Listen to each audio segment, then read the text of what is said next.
नमस्कार, आज हम एक बहुत ही दिलचस्प कहानी पर बात करने वाले हैं। उत्तराखंड के जौनसार बावर इलाके का एक छोटा सा गांव है भंजरा, और वहां की कबड्डी टीम कमाल कर रही है।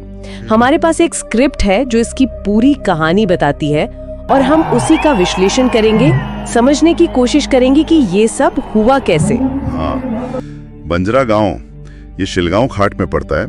देखिए, पहले भी ये गांव मशहूर था अपनी संस्कृति के लिए, अपनी वीरता के लिए, लेकिन अब जो इसकी पहचान बनी है वो कबड्डी की वजह से है। उत्तराखंड में तो है ही, हिमाचल तक में इसका नाम है। बिल्कुल, और जीता भी कैसे है। पजिटिलानी, बेथाथा काई, भंडारा थाट, ये सब बड़े नाम है वहाँ के टूर्नामेंट्स में। और वो बारात थकाई वाला टूर्नामेंट वहाँ तो मतलब लगातार 4 साल पहले नंबर पर। ये तो अविश्वसनीय सा लगता है। हाँ, 4 साल लगातार, ये छोटी बात नहीं है। साइया का टूर्नामेंट भी जीता इन्होंने। और देखिए, ये सिर्फ जीत हार के आंकड़े नहीं है, ये उस गांव की, वहां की जो एक परंपरा है उसकी जीत है। और सबसे बढ़कर जौनसार बावर के युवाओं के लिए ये एक प्रेरणा है। सही कहा। और सिर्फ अपने इलाके में नहीं, आपने बताया हिमाचल में भी। जी बिल्कुल, हिमाचल प्रदेश में शिलाई, कोटिखाट, विशाल, ये मुश्किल माने जाते हैं, वहां भी जाकर जीते हैं। ये दिखाता है कि टीम में कितना दम है। तो फिर सवाल यही आता है कि ये टीम बनी कैसे, कौन है इसके पीछे। कैप्टन का नाम पता है, मतवर राणा, और उनके साथ भी कई नाम हैं, कपिल राणा, कल्याण राणा, गुलशन राणा, रोशन राणा, बीरेंद्र राणा, बच्चन राणा, अजय राणा, बलवीर राणा और कृपा चौहान भी। ये तो पूरी एक सेना है। बिल्कुल, ये नाम बताते हैं कि कितने लोग जुड़े हुए हैं, कितनी मेहनत लगी होगी।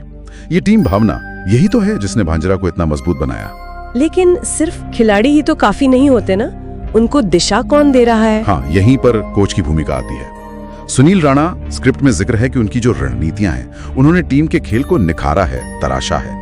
ये देखना दिलचस्प है कि कैसे एक कोच मतलब स्थानीय प्रतिभाओं को लेकर उन्हें इस स्तर तक पहुंचाता है। हाँ, और सिर्फ रणनीति या तकनीकी नहीं, एक और पहलू है जो बहुत बहुत अहम लगता है, वो है टीम का महासूच महाराज में गहरा विश्वास।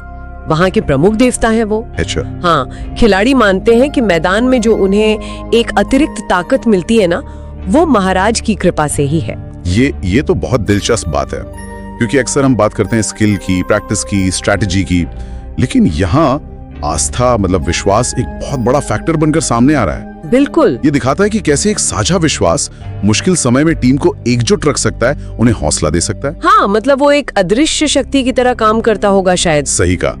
पर ये सवाल भी मन में आता है कि फिर कौशल और आस्था का संतुलन कैसे बैठता है।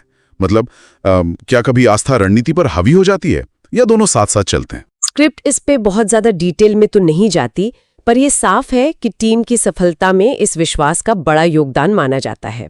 और जैसा हमने पहले भी कहा, ये टीम अब सिर्फ अपने गांव या उत्तराखंड तक ही सीमित नहीं, हिमाचल में जीतना ये बताता है कि इनका रुतबा कितना बढ़ गया है।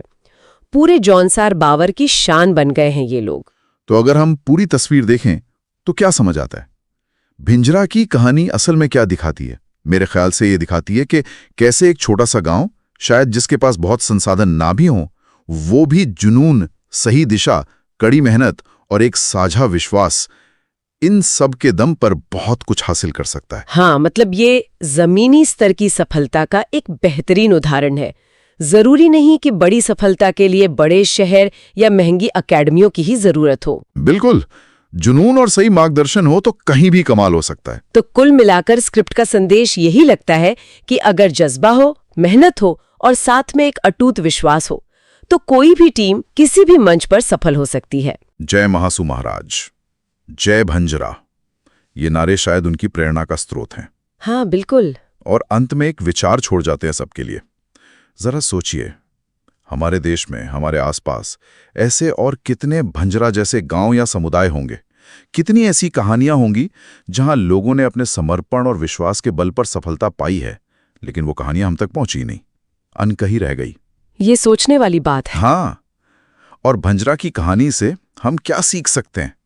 कौन से ऐसे तत्व हैं जो दूसरों को भी अपने लक्ष्य पाने में मदद कर सकते हैं? शायद नेतृत्व, टीम भावना और वो अटूट विश्वास।